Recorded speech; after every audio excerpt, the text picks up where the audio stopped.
Hello, আসসালামু আলাইকুম। সকল কবুতর প্রেম ভাইদের জানাচ্ছি আসসালামু আলাইকুম। আশা করি সকলে আছেন আলহামদুলিল্লাহ ভালো। তো এই যে আপনাদের মাঝে নতুন করে একটা ভিডিও নিয়ে আসলাম।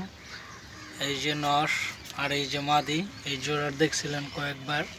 তো মাশাআল্লাহ কিছুদিন আগে একটা ভিডিও দিছিলাম, তার ভিডিও করতেও পারি নাই, দিতেও পারি নাই।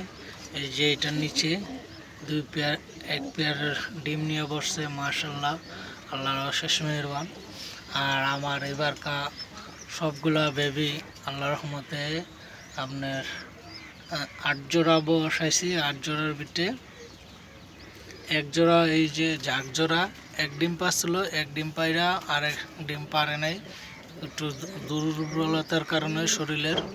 তো এবার ভিটামিন দিয়ে বসাইছি, দেখা যাক। আর এই জোড়ার দোনো ডিম ক্লিয়ার হয়েছে, ডিম পাড়া। তো মাশাআল্লাহ, আল্লাহর অশেষ মেহেরবান। এই জোড়াটা হয়েছে আমার এখানে নতুন পেয়ারিং, একদম সম্পূর্ণ নতুন। মাদিটা আমার আগের। তো এই নটটা আবার নতুন আনছিলাম। আমার এখানে 4 পিস নতুন কবুতর আনা হয়েছে। তো আপনারা যেখান থেকে দেখতেছেন অবশ্যই তাই ভাই ইউটিউব চ্যানেলটা আর ফেসবুক পেজটা সবাই লাইক শেয়ার দিবেন, অন্যকে দেখার সুযোগ করে দিবেন। জানি না সবার মতন কার মতন হয় নাকি হয় না, ভিডিও করা কথা বলা হয় কিনা হয় না, তারপরেও সবাই সব আপন মনে যে লাইক শেয়ার দিবেন। এই যে মাদির চোখটা, আশা করে ভালো থাকবেন এই কামনা। আল্লাহ হাফেজ।